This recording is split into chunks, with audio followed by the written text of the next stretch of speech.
Hello everyone, welcome back to outreach academy. तो आज के क्लास में हम डिफरेंशियल इक्वेशन के क्लास को आगे फर्दर प्रोसीड करते हैं। और जो आज हम लोग मेथड सीखेंगे वो होगा हमारा होमोजीनियस डिफरेंशियल इक्वेशन।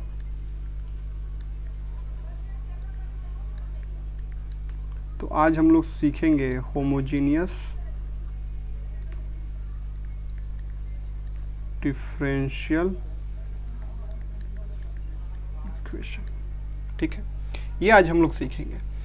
तो हम लोग पहले होमोजीनियस डिफरेंशियल इक्वेशन सीखे, उससे पहले हम लोग ये जान लेते हैं कि होमोजीनियस इक्वेशन होता क्या है, किसको हम होमोजीनियस इक्वेशन बोलते हैं, फिर उसके बाद हम उसका सॉल्यूशन ढूंढेंगे। तो मान लीजिए कि अगर आपके पास कुछ ऐसा डिफरेंशियल इक्वेशन गिवन हो, मान लेते हैं कि एग्जांपल ले लेते हैं हम लोग y² plus xy plus y² tan y/x upon x² plus 2xy। और एक दूसरे तरफ हम लोग ले लेते हैं एक dy/dx is equal to x² plus tan y/x upon xy। ठीक है, ये दो डिफरेंशियल इक्वेशन हम ले लेते हैं और इसी के थ्रू हम लोग समझते हैं कि होमोजीनियस डिफरेंशियल इक्वेशन क्या होता है। होमोजीनियस डिफरेंशियल इक्वेशन को समझने से पहले हम लोग सबसे पहले ये समझते हैं कि होमोजीनियस इक्वेशन क्या होता है। मान लीजिए आपके पास कोई फंक्शन है जो कि x और y का फंक्शन है, मतलब इसमें जो इंडिपेंडेंट वेरिएबल है वो कौन है, x भी है और y भी है। मान लीजिए कुछ इस टाइप का फंक्शन हो गया हमारे पास, जैसे कि मान लीजिए f(x, y) क्या हो सकता है, जिसमें x भी है और y भी है। लाइक ऐसे हो सकता है sin x plus y upon x² y, या कुछ भी, मतलब इसमें x भी इन्वॉल्व है और y भी इन्वॉल्व है और दोनों इंडिपेंडेंट वेरिएबल है। ठीक है, तो कोई फंक्शन अगर x और y का फंक्शन है, उसमें आपको क्या करना है कि x को रिप्लेस कर देना है kx से और y को रिप्लेस कर देना है kx से। इसका मतलब ये हुआ है कि f ऑफ हमें क्या निकालना है, kx इंटू ky। अगर ये किसी तरीके से फिर से f ऑफ x, y के फॉर्म में आ जाए और बाहर में k आ जाए, k टू द पावर, तो अगर इस फॉर्म में आप लिख पा रहे हैं तो इसको हम क्या बोलेंगे, होमोजीनियस इक्वेशन। ठीक है, कोई भी एक अलजेब्राइक इक्वेशन है, कोई भी अलजेब्राइक हमारे पास फंक्शन है जो कि x और y का x और y पे डिपेंड कर रहा है, और उस पर अगर आप x को kx से रिप्लेस करते हैं, y को kx से रिप्लेस करते हैं, और अगर वो वापस से इस फॉर्म में आ जा रहा है, तो इस जो हमारे पास फंक्शन है इसको हम क्या बोलेंगे, होमोजीनियस फंक्शन बोलेंगे। और इसका डिग्री कितना होगा, इसका डिग्री होगा n। तो इसको हम बोलेंगे homogeneous function of degree n। अब इस कॉन्सेप्ट को हम अप्लाई करते हैं कुछ प्रॉब्लम पे, तब जाके थोड़ा और क्लैरिटी आएगा। जैसे कि मान लीजिए हमारे पास f ऑफ जो फंक्शन है हमारा एक्स वाई में, वो मान लेते हैं कुछ ऐसा है y² प्लस xy। अब यहाँ पे मैंने क्या बताया कि हमें क्या करना है, x को kx से रिप्लेस करना है और y को ky से। तो करिए रिप्लेस, y को हम क्या करेंगे ky और x को किससे, kx, और y को फिर से kx। यानी जहाँ जहाँ पूरे फंक्शन में y दिख रहा है उसको ky से रिप्लेस करना है, और जहाँ जहाँ x दिख रहा है उसको kx से रिप्लेस कर देना है। तो हमें क्या मिल जाएगा, हमें मिल जाएगा k² y² plus k² x², sorry y को ky से करना है, तो ये हो जाएगा k² xy। अब k² हमें यहाँ से कॉमन आता दिख रहा है, तो हम इसको लिख सकते हैं y² प्लस xy। अब यहाँ पे थोड़ा आप गौर से देखिए, अब यहाँ पे आप गौर से देखिए, ये और ये बिल्कुल सेम है, और ये क्या है, f, यही तो फंक्शन है हमारा। तो इसको हम लोग लिख सकते हैं k² into f of x comma y. तो यहाँ पे देखिए हम क्या कर पा रहे हैं, के एक्स और के वाई को हम लिख पा रहे हैं किस फॉर्म में, हम इस फॉर्म में लिख पा रहे हैं। तो ये जो फंक्शन है हमारा, ये कैसा फंक्शन है, ये होमोजीनियस हो गया और इसका डिग्री कितना होगा, डिग्री होगा 2। क्यों, क्योंकि के पावर कितना आ रहा है, 2 आ रहा है। अब चलिए कुछ और हम लोग देखते हैं, फिर कुछ और एग्जाम्पल से इसको और समझने की कोशिश करते हैं। मान लीजिए हम लोग एक और एग्जाम्पल लेते हैं। हमारे पास एक्स कॉमा वाई जो है, मान लेते हैं ये x square plus 2xy into 10y/x upon x plus y है। अब समझने की कोशिश करते हैं कि ये हमारे पास होमोजीनियस इक्वेशन है या नहीं। तो चाहे कितना भी कॉम्प्लेक्स फंक्शन क्यों ना गिवन हो, आपको बिल्कुल नहीं डरना है। आपको क्या करना है, x को kx से रिप्लेस करना है और y को ky से। तो चलिए इसमें करते हैं, x kx से रिप्लेस करते हैं, 2 इंटू एक्स को kx से, y को ky से, 10 फिर से ky अपॉन kx। हर जगह जहाँ जहाँ y दिख रहा है उसको ky से, और जहाँ जहाँ x दिख रहा है उसको kx से। अब यहाँ पे देखिए ये क्या हो जाएगा, ये हो जाएगा k square x square plus ये हो जाएगा 2k स्क्वायर एक्स वाई, और 10 में क्या हो जाएगा, k कैंसिल आउट हो गया, तो ये सीधा हो जाएगा y/x upon kx plus ky हो गया। अब यहाँ पे आप क्या कर सकते हैं, देखिए यहाँ भी k स्क्वायर और यहाँ भी k स्क्वायर, तो k स्क्वायर को कॉमन ले सकते हैं। यहाँ पे क्या बच जाएगा, k square plus 2xy into 10y/x हो गया, अपॉन यहाँ से k को कॉमन ले सकते हैं, x प्लस वाई। अब देखिए k और ये कैंसिल आउट हो गया, तो एंड में हमारे पास क्या बच गया, k into x square plus 2xy plus 10 of y/x upon x plus y. अब गौर से देखिए आप, तो ये हमें क्या दिख रहा है, ये हमें दिख रहा है f of x comma y. यही तो था x comma y, x square plus 2xy into 10y/x upon x plus y. और k बाहर आ गया, मतलब k to the power n के फॉर्म में आ गया, और n का वैल्यू यहाँ पे कितना आया, 1। तो हम क्या बोल सकते हैं कि ये होमोजीनियस इक्वेशन है जिसका डिग्री कितना है, इसका डिग्री 1 है। तो आई होप ये आपको समझ में अब आ गया होगा कि होमोजीनियस फंक्शन क्या होता है। कोई भी फंक्शन अगर एक्स वाई का फंक्शन है, उसमें एक्स को आप kx से रिप्लेस कर दीजिए, वाई को ky से रिप्लेस कर दीजिए। अगर उसको हम k to the power n into फिर से जो हमारे पास फंक्शन है f of x comma y, उस फॉर्म में लिख पा रहे हैं, तो वो होमोजीनियस इक्वेशन है। और k के पावर जो भी के पावर होगा उसको हम क्या बोलेंगे, डिग्री ऑफ द फंक्शन। ये आपको समझ में आ गया। अब हम समझते हैं कि होमोजीनियस डिफरेंशियल इक्वेशन क्या है। अभी तक हमने क्या सीखा, फंक्शन सीखा कि होमोजीनियस फंक्शन क्या है। अब हम सीखते हैं कि होमोजीनियस डिफरेंशियल इक्वेशन क्या है।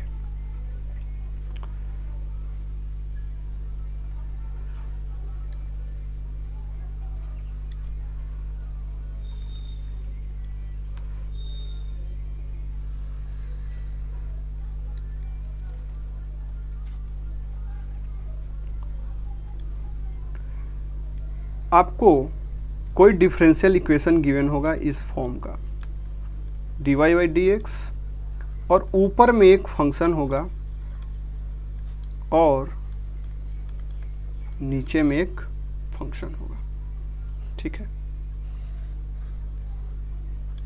जहाँ पे अब आपको दिख रहा होगा f of x comma y, ये क्या होगा, आपका होमोजीनियस इक्वेशन होगा। और साथ ही साथ जो जी एक्स कॉमा वाई है वो भी क्या होगा, ये भी आपका होमोजीनियस इक्वेशन होगा। इसके अलावा जो सबसे इम्पोर्टेंट पॉइंट है जो आपको दिमाग में रखना है वो ये कि इस फंक्शन का डिग्री और इस फंक्शन का डिग्री क्या होना चाहिए, दोनों सेम होना चाहिए। यानी कि डिग्री शुड बी सेम, ठीक है।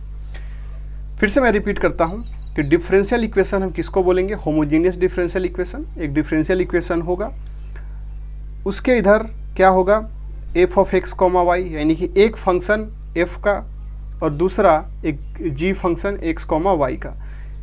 और इसमें क्या कंडीशन होना चाहिए कि ये भी होमोजीनियस होना चाहिए और ये भी होमोजीनियस फंक्शन होना चाहिए, और इसका डिग्री क्या होना चाहिए, सेम होना चाहिए।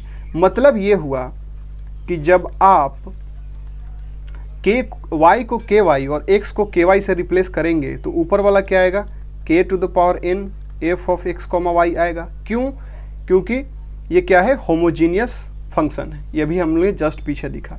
और अगर जी में भी करेंगे तो उसमें भी क्या आना चाहिए, मान लीजिए अगर वो के टू द पावर एम आता है तो यहाँ जी एक्स कॉमा वाई आना चाहिए। और साथ ही साथ दोनों का डिग्री सेम होना चाहिए। मतलब ये कि ये एम नहीं होगा, ये भी क्या होगा, एन ही होगा। और इसका मतलब आपको दिख रहा होगा कि ये कैंसिल आउट हो जाएगा और हमें अगेन क्या मिल जाएगा, हू बहू जो डिफरेंशियल इक्वेशन पहले था वही डिफरेंशियल इक्वेशन अब भी मिल जाएगा। तो क्या इसको हम लोग ये बोल सकते हैं कि ऐसा डिफरेंशियल इक्वेशन जिसमें आप y को ky से रिप्लेस करिए और x को kx से रिप्लेस करिए तो पूरे डिफरेंशियल इक्वेशन पे कोई फर्क नहीं पड़ेगा, जैसे वो पहले था अभी भी वैसे ही होगा।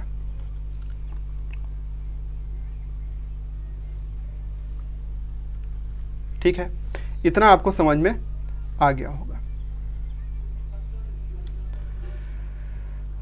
कैमरे को क्या,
हाँ, तो हम लोग क्या बात कर रहे थे कि अगर कोई डिफरेंशियल इक्वेशन ऐसा हो कि वो f x comma y upon g x comma y, जहाँ पे एक एक्स कॉमा वाई क्या है, एक होमोजीनियस फंक्शन है, और जी एक्स कॉमा वाई क्या है, वो भी होमोजीनियस फंक्शन है, और दोनों का डिग्री क्या होना चाहिए, सेम होना चाहिए। इसका मतलब ये हुआ कि जब एफ एक्स कॉमा वाई को हम लिख सकते हैं k to the power n f x comma y, जब हम क्या करेंगे, एक्स को के एक्स और वाई को के एक्स से रिप्लेस करेंगे। साथ ही साथ जी एक्स कॉमा वाई को भी हम क्या लिख सकते हैं, k to the power n g of x comma y, और ये दोनों कैंसिल आउट हो जाएगा। क्यों, क्योंकि दोनों का क्या है, डिग्री सेम है। तो इस केस में हम ये बोल सकते हैं कि एक ऐसा डिफरेंशियल इक्वेशन जिसमें आप x को kx से रिप्लेस करिए और y को ky से रिप्लेस करिए, तो उस केस में क्या होगा, डिफरेंशियल इक्वेशन पे कोई फर्क नहीं पड़ेगा, वो हमारा सेम रहेगा पहले जैसा, क्योंकि k क्या हो रहा है, कैंसिल आउट हो जा रहा है। तो उसको हम क्या बोलते हैं, होमोजीनियस डिफरेंशियल इक्वेशन। ठीक है, आई होप आपको समझ में आ गया होगा। अब जो मैंने स्टार्ट में दो इक्वेशन लिया था, अब इसको हम लोग चेक करते हैं कि इसको हम लोग होमोजीनियस डिफरेंशियल इक्वेशन बोल सकते हैं या नहीं।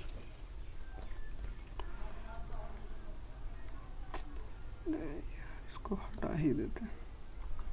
ठीक है, अब देखिए इसको हम लोग चेक करते हैं कि डिफरेंशियल इक्वेशन इसको हम लोग बोल सकते हैं या नहीं। अब यहाँ पे आपको क्या करना है, y को, अब देखिए आपके दिमाग में ये भी आ रहा होगा कि यहाँ भी तो y और x है, तो dy बाई डी एक्स में आप रिप्लेस करके देखिए तो क्या हो जाएगा, d ऑफ के वाई अपॉन डी ऑफ के एक्स, फिर से k के बाहर आ जाएगा और कैंसिल आउट हो जाएगा, तो इस पर कोई फर्क नहीं पड़ेगा। अब इधर आइए, वाई स्क्वायर को हम क्या लिख सकते हैं, k square y square plus x y को रिप्लेस करेंगे तो क्या हो जाएगा, के एक्स और एक के वाई के साथ, तो k square y plus y square को हम क्या लिख सकते हैं, के स्क्वायर वाई स्क्वायर, और 10 के अंदर के वाई अपॉन के एक्स, के फिर कैंसिल हो जाएगा और वाई बाई एक्स अपॉन हम क्या लिख सकते हैं, k square x square plus 2k square x y. अब यहाँ से आप देखिए ऊपर से हम पूरा के स्क्वायर कॉमन ले सकते हैं और हमें मिल जाएगा y square plus x y plus y square tan of y by x upon k square x square plus 2xy। अब के कैंसिल आउट हो गया। ऐसा क्यों हुआ, क्योंकि जो ऊपर वाला हमारा फंक्शन है ये f of x comma y, इसका भी ऑर्डर कितना था, 2 था, और जो नीचे वाला फंक्शन है हमारा g of x comma y, इसका भी डिग्री कितना था, 2 था। तो इसीलिए क्या हो गया, दोनों जो k पे जो भी पावर आया था वो दोनों जगह सेम था और कैंसिल आउट हो गया। तो अब देखिए कि जो डिफरेंशियल इक्वेशन हमारा पहले था वही डिफरेंशियल इक्वेशन अभी भी है कि नहीं, x को k से रिप्लेस करने के बाद। तो इसीलिए इस डिफरेंशियल इक्वेशन को हम क्या बोलेंगे, होमोजीनियस डिफरेंशियल इक्वेशन। उसी तरीके से चलते हैं, हम इसको चेक करते हैं।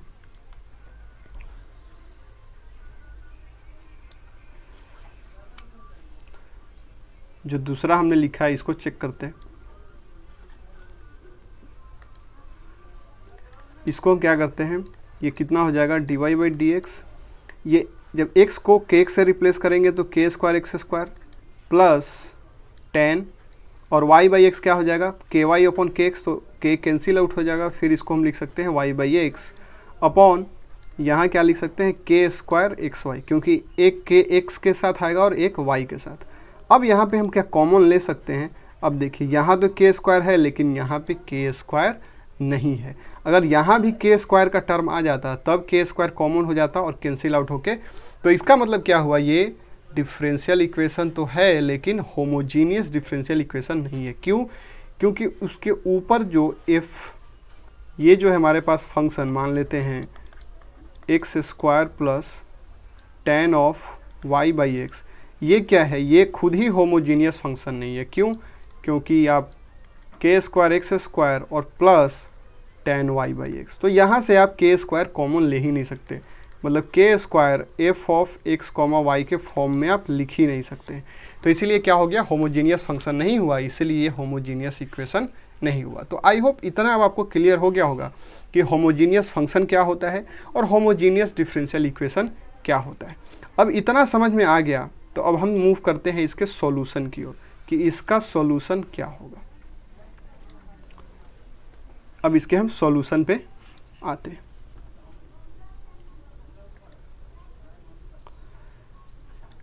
अब हम देखते हैं कि कैसे हम सॉल्यूशन फाइंड आउट कर सकते हैं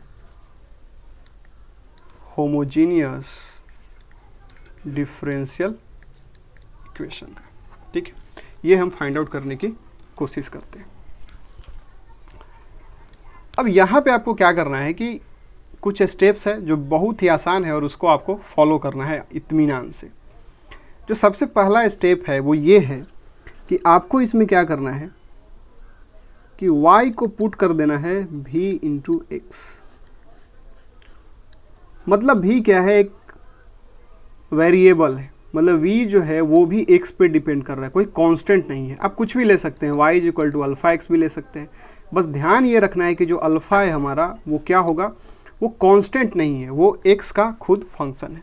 इससे क्या फ़र्क पड़ेगा, उससे ये फ़र्क पड़ेगा। अब आपको क्या करना है, दोनों साइड x के रिस्पेक्ट में रिप्लेस करना है। अब जैसे ही आपको पता चल गया कि v भी क्या है, x का फंक्शन है, इसका मतलब ये हो गया कि आप इसको डिफ्रेंशिएशन के बाहर नहीं ले सकते, मतलब यहाँ पे आपको प्रोडक्ट रूल लगाना पड़ेगा। तो पहला फंक्शन एज इट इज और x का differentiation 1 plus x as it is और दूसरे का डिफ्रेंशिएशन। तो इसका मतलब ये हुआ कि अब dy बाई डी एक्स को आपको किससे रिप्लेस करना पड़ेगा, v plus x d v by d x. बस ये डिफरेंस। अगर मान लीजिए कि v कांस्टेंट होता तो इसका कितना डिफ्रेंशिएशन होता, इसका हो जाता dy बाई डी एक्स और v कांस्टेंट तो बाहर और x का 1। तो सीधा हो जाता है dy by d x is equal to v. तो बस इसका इंपॉर्टेंस ये है कि आपको ये ध्यान में रखना है कि ये भी x का फंक्शन है। उसी तरह से अगर आप अल्फ़ा माने, टी माने, आप जी कुछ भी मान सकते हैं, तो यहाँ पे v की जगह बस क्या रिप्लेस हो जाता, अल्फ़ा रिप्लेस हो जाता। तो क्या एज्यूम कर रहे हैं वो इम्पोर्टेंट नहीं है, इम्पोर्टेंट है कि जो v है, जो भी आप यहाँ पे नया वेरिएबल लेंगे वो खुद x का फंक्शन है। अब पहला स्टेप आपने कर लिया कि dy by d x find out कर लिया v plus x d y by d v by d x में। अब आपको पता है कि सेकेंड में क्या करना है, आपको क्या करना है कि dy बाई डी एक्स को रिप्लेस कर देना है किससे, जो अभी आपने निकाला dy बाई डी एक्स से, और y को रिप्लेस कर देना है किससे, vx से। क्यों? क्योंकि अब आपने y को क्या माना था, vx। उसके बाद हमारा क्या हो जाएगा, सॉल्व हो जाएगा। तो चलिए एक हम प्रॉब्लम लेते हैं और इसको करने की कोशिश करते हैं। एक हम लोग क्वेश्चन लेते हैं।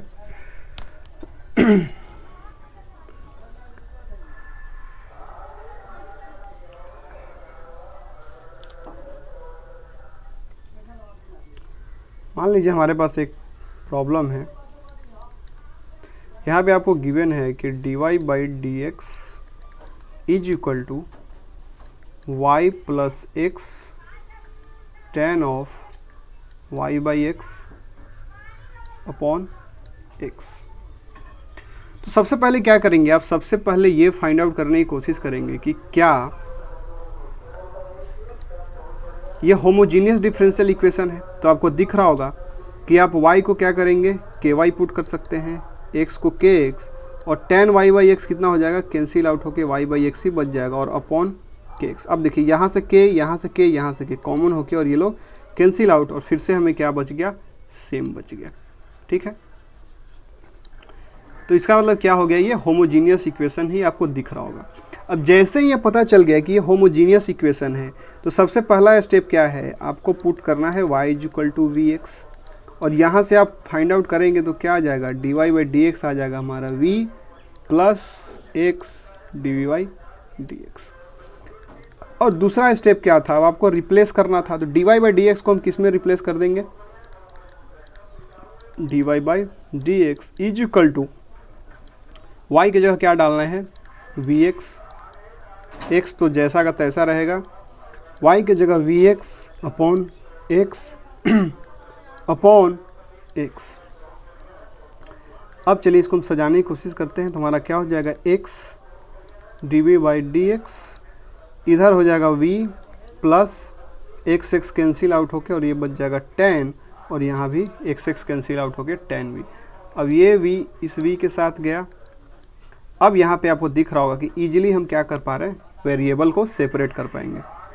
तो हम लिख सकते हैं v b d v upon 10v is equal to d x by x, और दोनों तरफ हमें क्या करना है, इंटीग्रेट कर लेना है।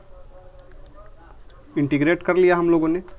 अब इसके आगे क्या होगा, अब इसके आगे अब ये कॉट वी डी वी इसको लिख सकते हैं हम लोग, और इसका क्या हो जाएगा, log x प्लस कॉन्स्टेंट।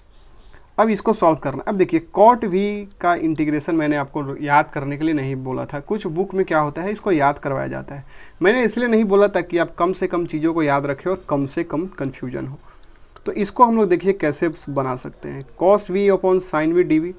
अब यहाँ पर आपको दिख रहा होगा कि सब्सटीट्यूशन जब मैंने आपको बताया था कि डी वी के साथ कोई ऐसा टर्म हो जो किसी दूसरे फंक्शन का क्या हो, डिफ्रेंसिएशन हो।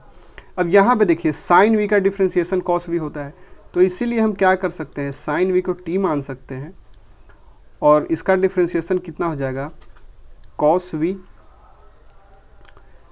और वी के टर्म में डिफ्रेंशिएट कर लेते हैं तो ये हो जाएगा कॉस वी और d t by d v. इसका मतलब हम लिख सकते हैं कॉस वी डी वी को हम क्या लिख सकते हैं, डी टी से रिप्लेस कर सकते हैं। तो ये जो है हमारा क्या हो जाएगा, ये हमारा हो जाएगा कॉस वी डी वी को हमने डी टी बना लिया, और अपॉन साइन वी हो गया हमारा टी।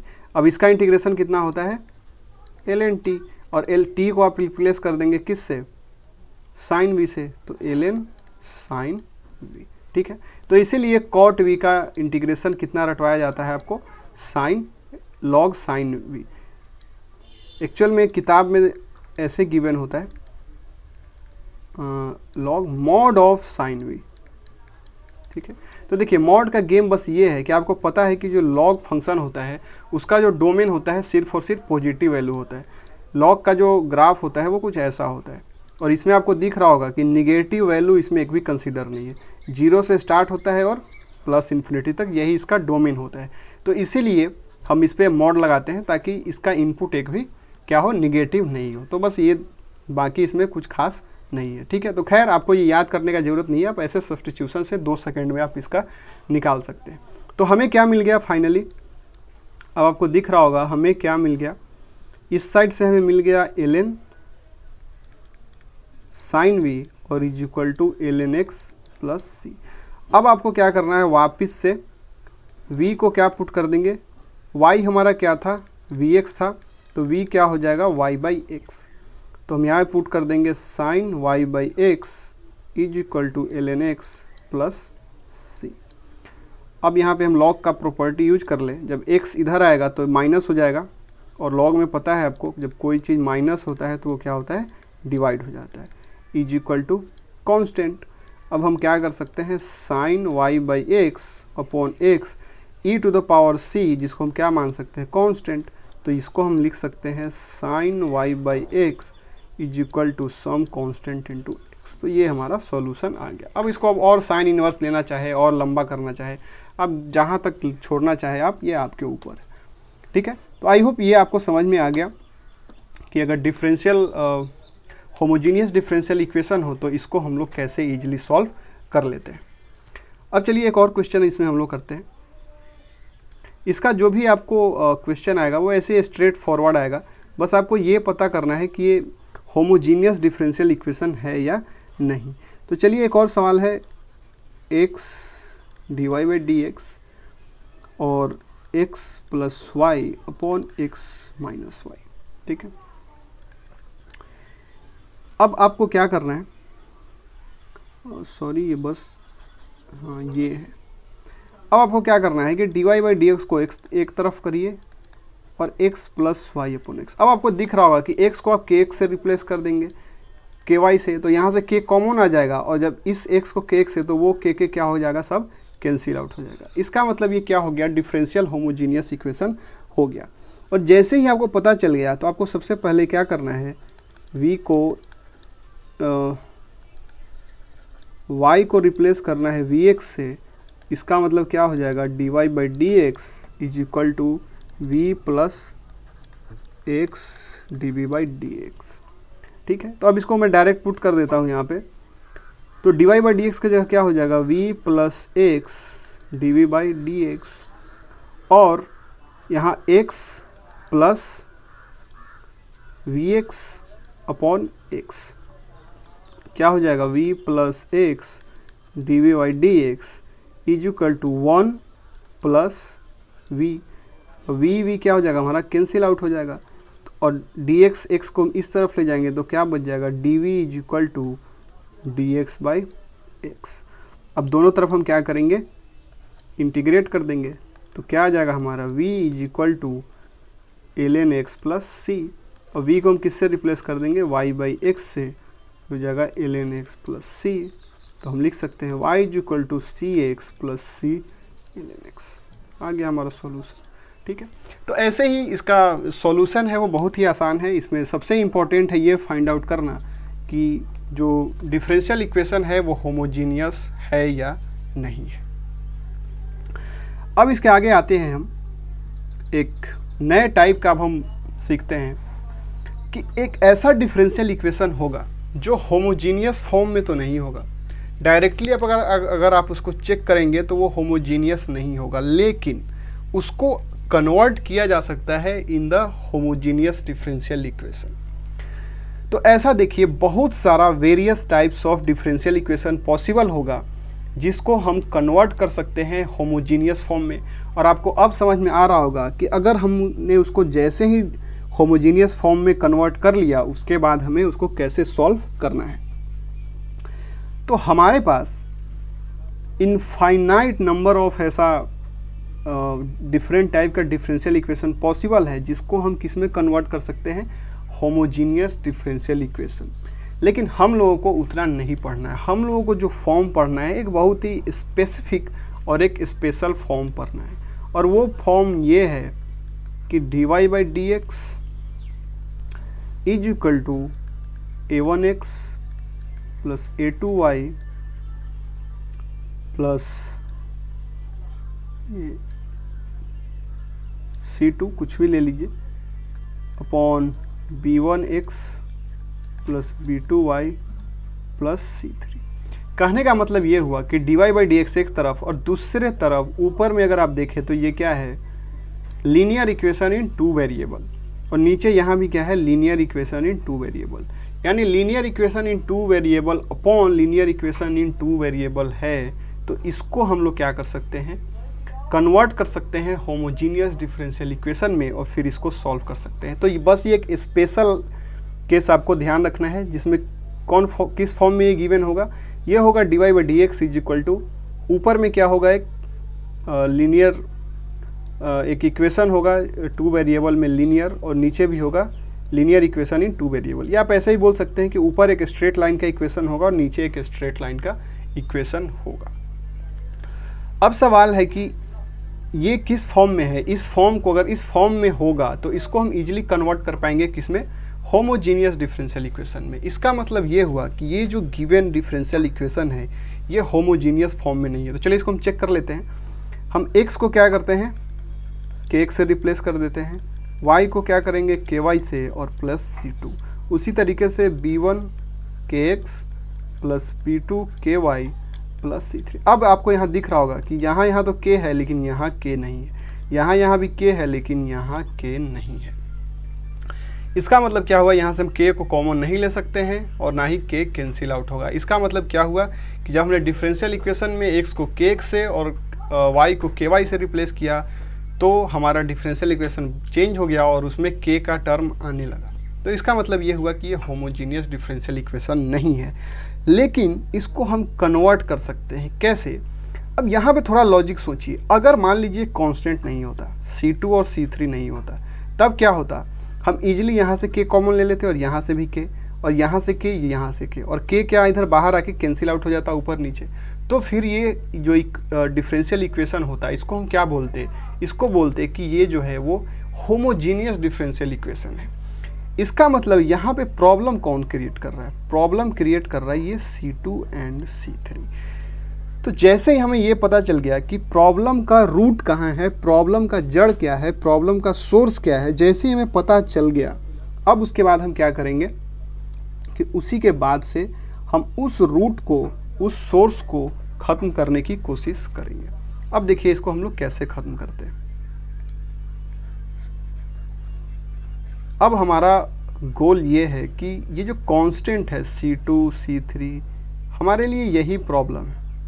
अब इसको हमें क्या करना है, किसी भी तरीके से ख़त्म कर देना है। ठीक है, ये हमारा अब गोल है। अब इसको हम देखते हैं कि इसको हम कैसे कर सकते हैं।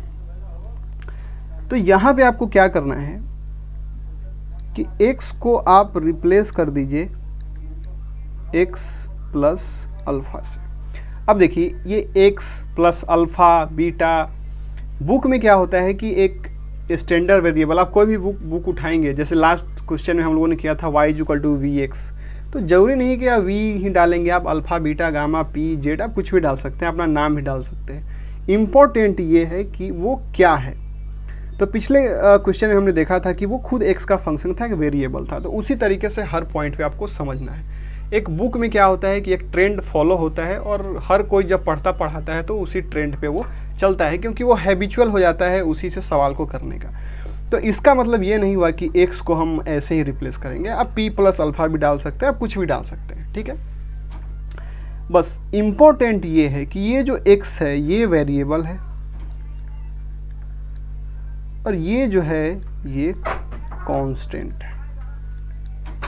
बस ये इम्पोर्टेंट है कि ये जो अल्फ़ा है वो कांस्टेंट है और ये जो x है वो वेरिएबल है। ठीक है, उसी तरीके से जो y है उसको हम रिप्लेस कर लेते हैं एक नए वेरिएबल से, कैपिटल Y प्लस बीटा, और यहाँ पे जो आपका y है वो क्या है, ये वेरिएबल है, और जो बीटा है वो क्या है, कांस्टेंट है।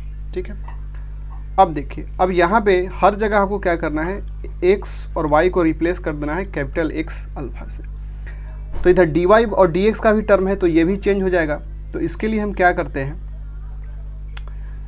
कि आप क्या करिए कि इसको क्या करिए, थ्रू आउट दोनों तरफ आप इसको हम क्या x से रिप्लेस कर डिफ्रेंशिएट कर सकते हैं, या किसी भी टर्म से आप डिफ्रेंशिएट कर दीजिए। ठीक है, तो इसको हम क्या लिख सकते हैं, इसको मान लीजिए हम कैपिटल X के टर्म में ही डिफ्रेंशिएट करते हैं, तो क्या लिख सकते हैं, dx अपॉन dx। देखिए कैपिटल X के रेस्पेक्ट में हम डिफ्रेंशिएट कर रहे हैं दोनों साइड, इक्वल टू क्या हो जाएगा 1, और ये तो कांस्टेंट है तो क्या हो जाएगा 0। अब क्या आप लिख सकते हैं, dx is equal to d of x लिख सकते हैं। अगर आप ऐसे नहीं करना चाहें, आप दोनों साइड चाहते हैं कि स्मॉल x से डिफ्रेंशिएट कर दे, तो क्या हो जाएगा, 1 इधर हो जाएगा और इधर हो जाएगा dx बाई dx, और ये तो कांस्टेंट है तो 0 ही होगा। उस केस में भी आप क्या लिखेंगे, dx। ठीक है, अगर इससे आपको मन नहीं है, किसी थर्ड वेरिएबल से डिफ्रेंशिएट कर दीजिए। हम मान लेते हैं कोई लेट से कोई p है हमारे पास, तो ये क्या हो जाएगा, dx upon dp is equal to dx upon dp, और ये तो कांस्टेंट तो फिर से 0। अब फिर से देखिए dp dp कैंसिल आउट हो जाएगा, और इसको हम क्या लिख सकते हैं, dx is equal to d of capital X। और ये चीज़ आप करते करते हैबिचुअल भी होंगे, क्योंकि पूरे डिफरेंशियल इक्वेशन में ये हमें अक्सर करना पड़ता है। ठीक है, तो इसके पीछे हम लोग ज़्यादा आप दिमाग नहीं लगाएंगे। तो इतना आपको समझ में आ गया। तो हमने क्या कर लिया, अब तक आपको इतना समझ में आ गया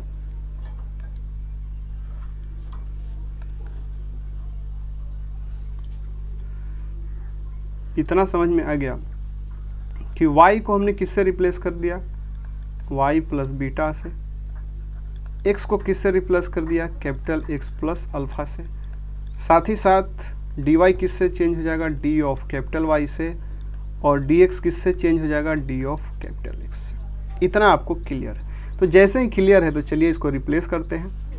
तो dy बाई dx क्या हो जाएगा, d of capital Y upon d of capital X is equal to a1, x को हम किससे रिप्लेस करेंगे, x प्लस अल्फा से, प्लस a2, y को हम किससे रिप्लेस करेंगे, y को हम रिप्लेस करेंगे कैपिटल Y प्लस बीटा से, और प्लस c2 अपॉन यहाँ भी करेंगे b1 x plus alpha plus b2 y plus beta plus c3। अब यहाँ पे कमाल क्या होने वाला है, आप इसको जब अंदर करेंगे तो क्या होगा, ये देखिए a1 इंटू अल्फ़ा, ये भी एक कांस्टेंट है, ये भी कांस्टेंट बच जाएगा।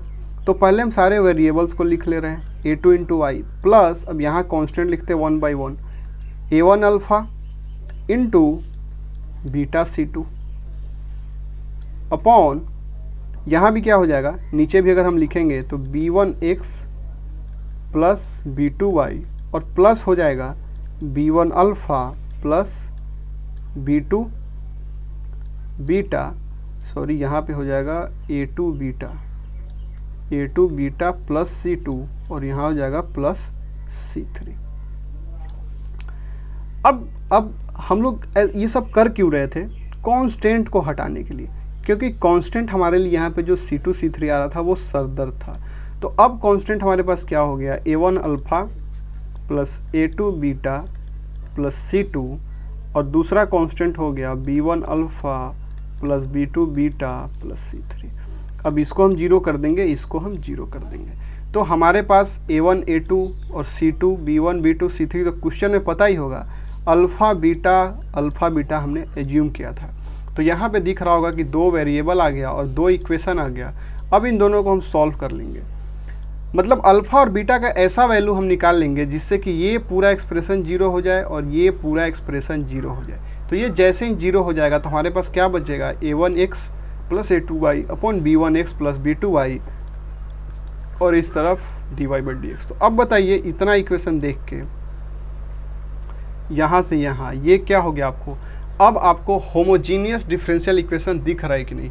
तो ये जैसे ही आपको होमोजीनियस डिफरेंशियल इक्वेशन दिख रहा है, इसका मतलब इसका सॉल्यूशन अब हमें पता है और हम इसको इजीली सॉल्व कर पाएंगे। हो सकता है ये एग्जांपल थोड़ा आपको लेंदी लगा हो, तो एक हम क्वेश्चन लेते हैं और उसके थ्रू इसको हम सॉल्व करने की कोशिश करते हैं, फिर आपको ये बहुत आसान लगेगा। ठीक है, ये थोड़ा इसमें ज़्यादा ही कुछ वेरिएबल इन्वॉल्व हो गया है, इसीलिए हो सकता है ये टफ लग रहा हो। तो चलिए हम सीधा क्वेश्चन लेते हैं और फिर आपको समझ में आएगा कि ये कितना आसान है।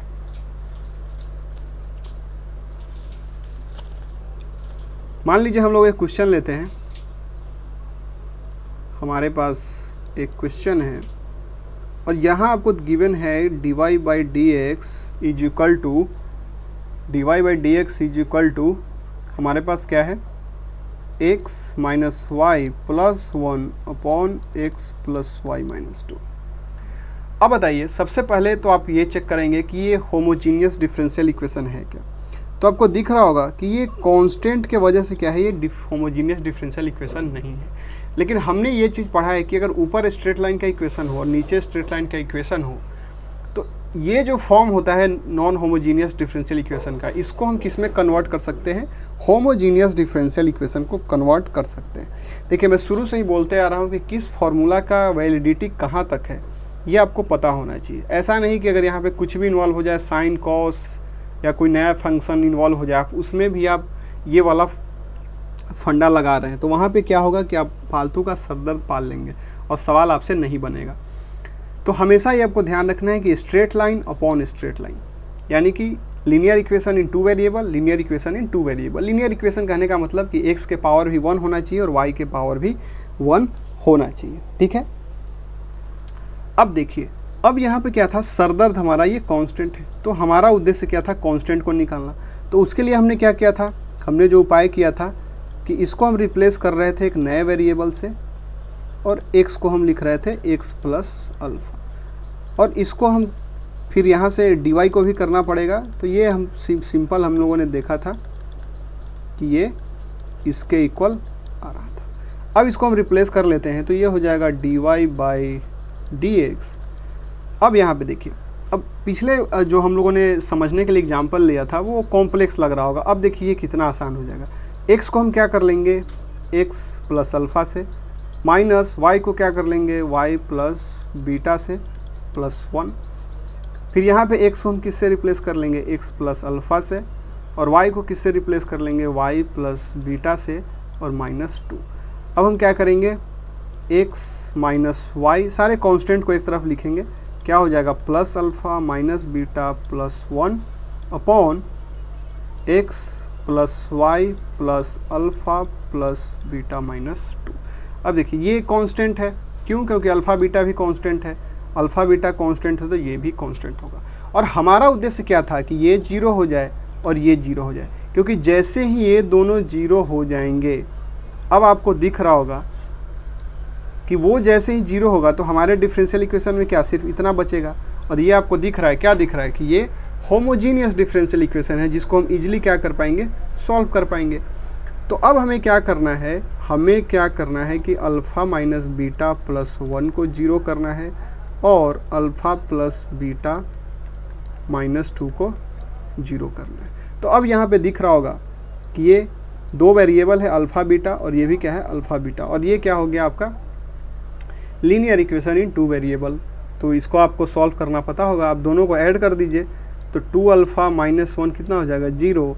तो अल्फ़ा आ गया 1/2 और बीटा कितना हो जाएगा, बीटा हो जाएगा, फिर यहाँ पे पुट कर दीजिए 1/2, तो बीटा हो जाएगा 2 माइनस 1/2 यानी कि 3/2। तो बीटा का वैल्यू आपने 3/2 और अल्फ़ा का वैल्यू 1/2।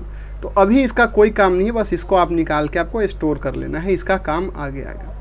तो अल्फ़ा आपने निकाल लिया कितना, 1/2, बीटा कितना निकाल लिया, 3/2। ठीक है, ये आपने निकाल लिया।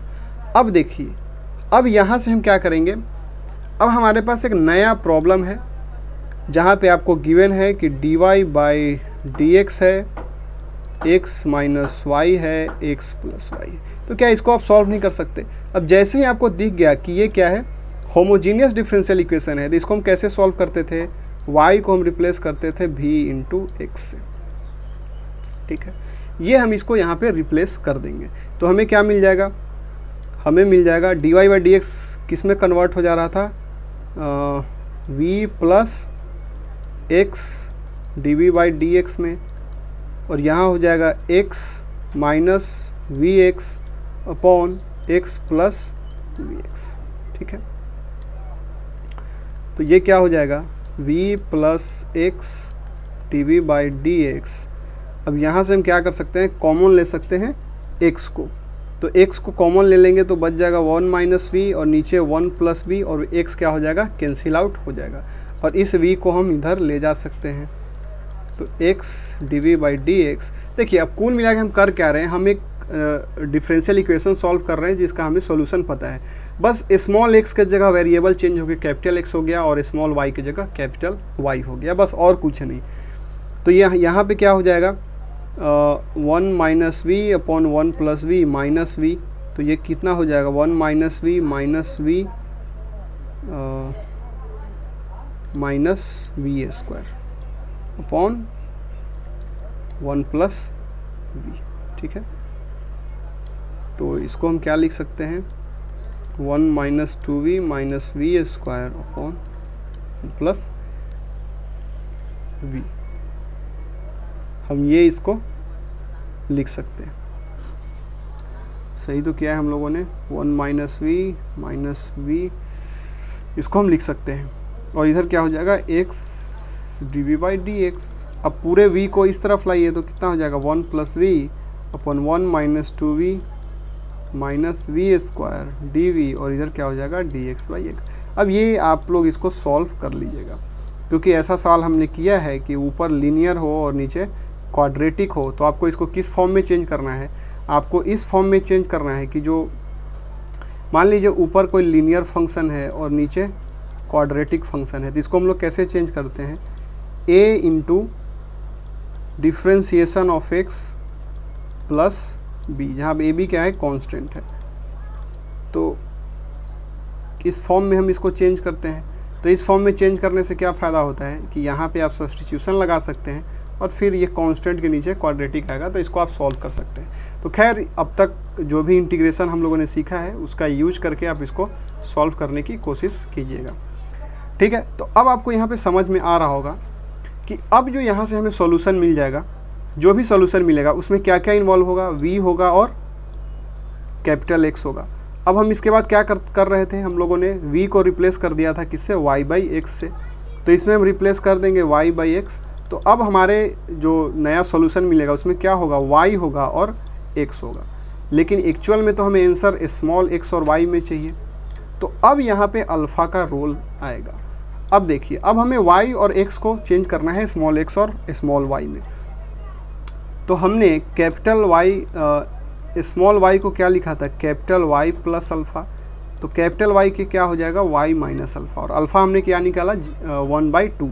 तो यहाँ से आप y को रिप्लेस कर देना है y माइनस 1/2, और कैपिटल x को y माइनस बीटा, और x केस में x माइनस अल्फ़ा 1/2।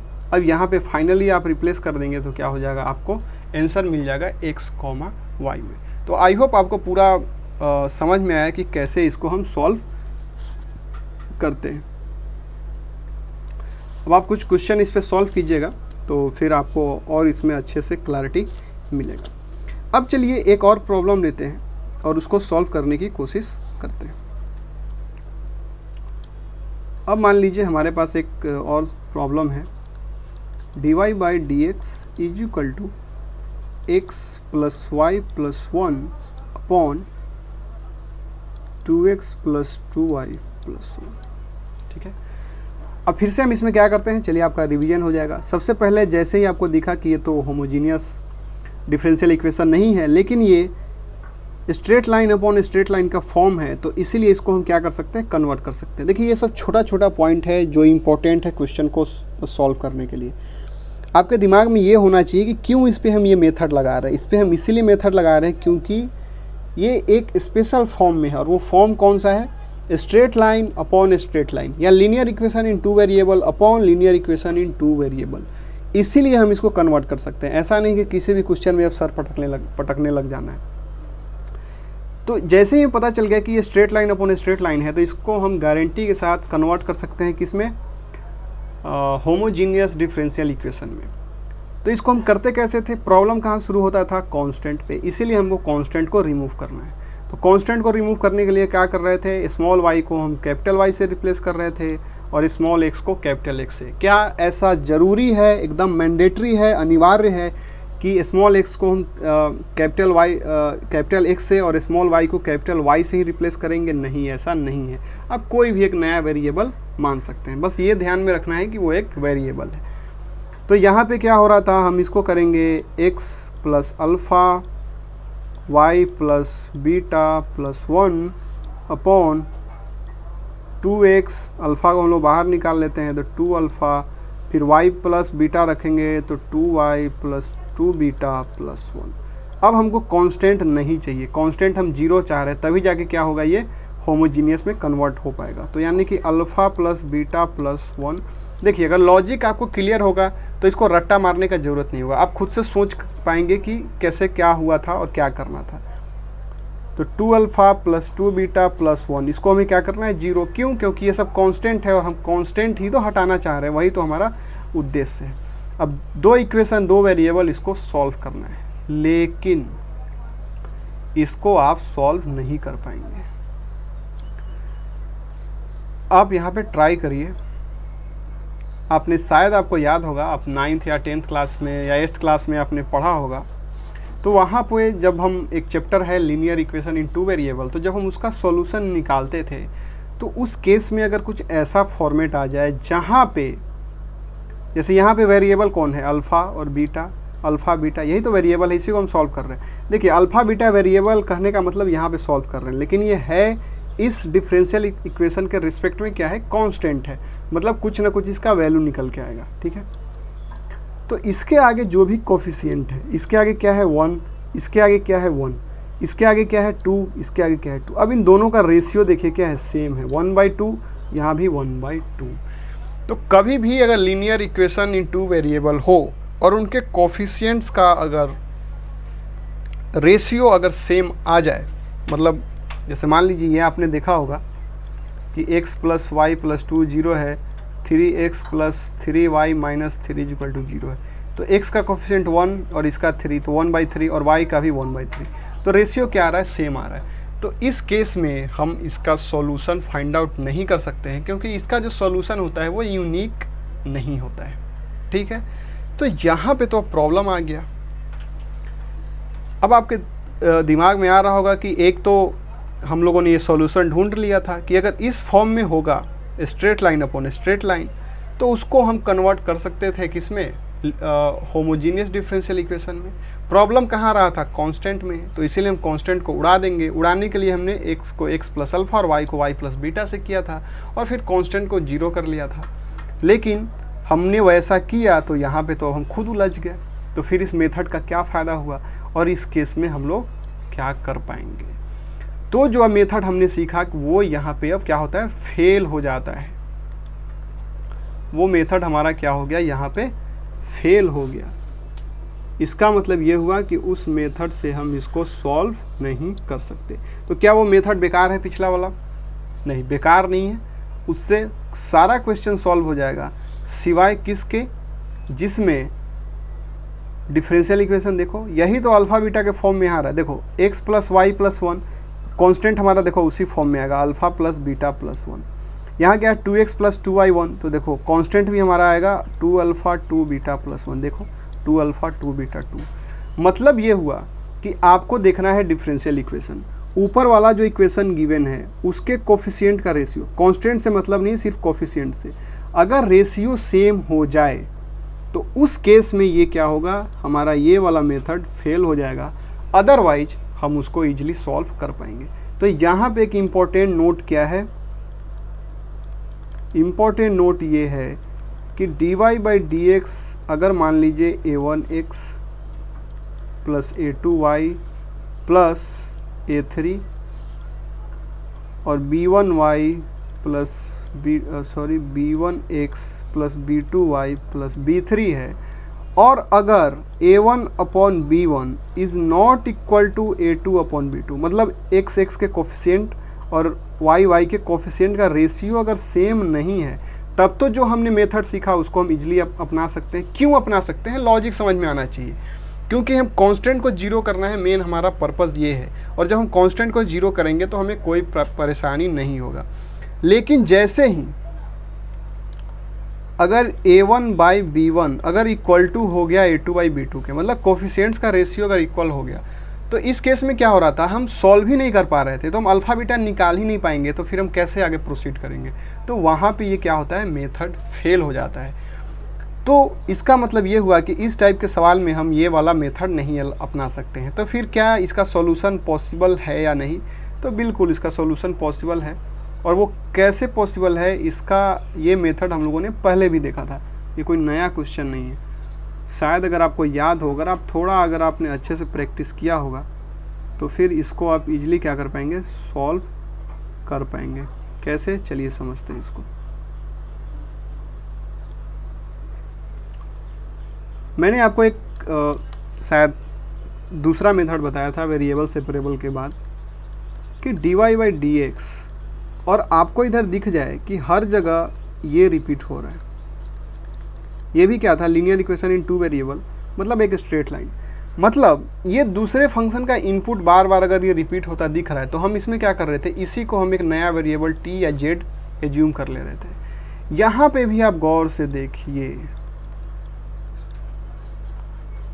2 को अगर कॉमन ले लें तो x प्लस वाई प्लस, तो यहाँ पे भी आपको दिख रहा होगा कि x प्लस वाई क्या हो रहा है, रिपीट हो रहा है। भले ही ये किसी साइन या एक्सपोनेंशियल ऐसे फंक्शन का इनपुट नहीं है, लेकिन अलजेब्राइक फंक्शन का तो इनपुट है।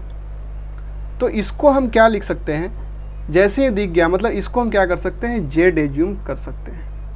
तो हम इसको लिख सकते हैं x plus y is equal to z. अब दोनों तरफ x से डिवाइड कर दीजिए, तो क्या हो जाएगा, dy by d x is equal to d z by d x. तो dy बाई डी एक्स को हम क्या लिख पाएंगे, dy बाई डी एक्स को हम लिख सकते हैं D z by d x minus 1। यानी कि इसको हम अगर रिप्लेस करेंगे तो हमें क्या मिल जाएगा, d z by d x minus 1 is equal to x plus y को जेड प्लस 1, और यहाँ पे 2z प्लस 1। अब 1 को आप इधर ले जाइए, तो z प्लस 1 और plus 2z plus 1 upon 2z plus 1। इसको हम लोग क्या लिख सकते हैं, 3z plus 2 upon 2z plus 1।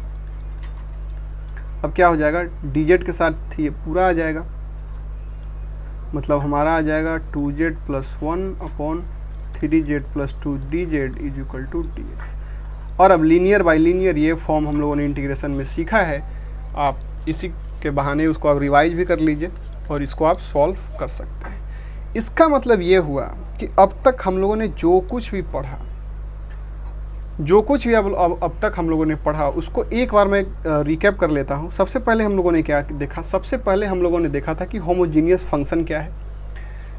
वो क्या होता था, x को kx से, y को ky से रिप्लेस करिए, तो k to the power n, यानी कि f ऑफ x, y को अगर k to the power n वापस इस फॉर्म में लिख पा रहे हैं, ये सेपरेट हो जा रहा है, तो जो भी k to the power n होगा वो उसका डिग्री होगा, मतलब ये होमोजीनियस फंक्शन होगा डिग्री n का। अगर ये डिफरेंशियल इक्वेशन के फॉर्म में आ रहा था, कुछ ऐसा फॉर्म था dy बाई डी एक्स, ऊपर में x, y, g of x, y, ये भी होमोजीनियस फंक्शन, ये भी होमोजीनियस फंक्शन सेम डिग्री का, तो k to the power n इधर भी बाहर, k to the power n cancel out हो जाएगा। मतलब एक ऐसा डिफरेंशियल इक्वेशन जिसमें आप x को kx से और y को ky से रिप्लेस करिए तो कोई फ़र्क नहीं पड़ेगा उस पर, तो उसको हम क्या बोल रहे थे, होमोजीनियस डिफरेंशियल इक्वेशन। अब जैसे ही एक बार हमें कंफर्म पता चल गया कि ये होमोजीनियस डिफरेंशियल इक्वेशन है, तो उसके बाद हम क्या कर रहे थे, y को रिप्लेस कर रहे थे vx से, जहाँ पे v क्या था, खुद एक x का फंक्शन था। उसके बाद हम इसको dy by d x is equal to v plus x d by d x. अब हम क्या कर रहे थे कि ओरिजिनल जो डिफरेंशियल इक्वेशन था उसमें dy बाई डी एक्स की जगह इसको पुट कर दीजिए और y की जगह vx पुट कर दीजिए। मतलब नया डिफरेंशियल इक्वेशन जो हमें फॉर्म होगा वो v और x के फॉर्म में होगा। फिर इसको हम सॉल्व कर रहे थे और एंड में जब हमें सॉल्यूशन मिल जा रहा था तो v को किससे रिप्लेस कर दे रहे थे, y बाई एक्स से। क्यों? क्योंकि y हमारा क्या था, vx था। लेकिन फिर उसके बाद हम लोगों ने देखा कि अगर straight line upon straight line हो और वो होमोजीनियस नहीं हो तो उसको हम क्या कर सकते थे, कन्वर्ट कर सकते थे होमोजीनियस डिफरेंशियल इक्वेशन में। लेकिन वहाँ प्रॉब्लम कहाँ रहा था, कांस्टेंट में। ये कांस्टेंट ही हमारा प्रॉब्लम क्रिएट कर रहा था। तो इसका मतलब उस कांस्टेंट को रिमूव करने के लिए हम क्या कर रहे थे, x को x प्लस अल्फ़ा से और y को y प्लस बीटा से रिप्लेस कर रहे थे। फिर यहाँ से हम अल्फ़ा बीटा निकाल रहे थे, क्या कंडीशन पुट करके कि कांस्टेंट ऊपर भी और नीचे भी जीरो हो जाए। वहाँ पे हम अल्फ़ा बीटा को सॉल्व कर पा रहे थे। फिर हम सॉल्व करने के बाद वो ख़त्म हो जा रहा था और जो हमें नया डिफरेंशियल इक्वेशन मिल रहा था वो किस फॉर्म में मिल रहा था, कैपिटल x कॉमा वाई में। इसको हम फिर से सॉल्व करने के लिए क्या करते, y को हम पुट करते vx से। तो यहाँ से जो हमें सॉल्यूशन मिलता वो v कॉमा x में मिलता। हम v को रिप्लेस कर देते y बाई x से, तो फिर से जो हमारा किस में मिलता, y कॉमा x में। लेकिन यहाँ से हमें x कॉमा y पे आना है, तो फिर भी हम अल्फ़ा बीटा का यूज करके हम यहाँ से यहाँ आ जा रहे थे। ठीक है, यहाँ पे फिर से एक प्रॉब्लम क्रिएट हो गया कि अगर x y नीचे और ऊपर जो कोफिशिएंट है इनका कॉरस्पॉन्डिंग रेशियो सेम हो जा रहा था, तो यहाँ पे हम अल्फ़ा बीटा को सॉल्व नहीं कर पा रहे थे।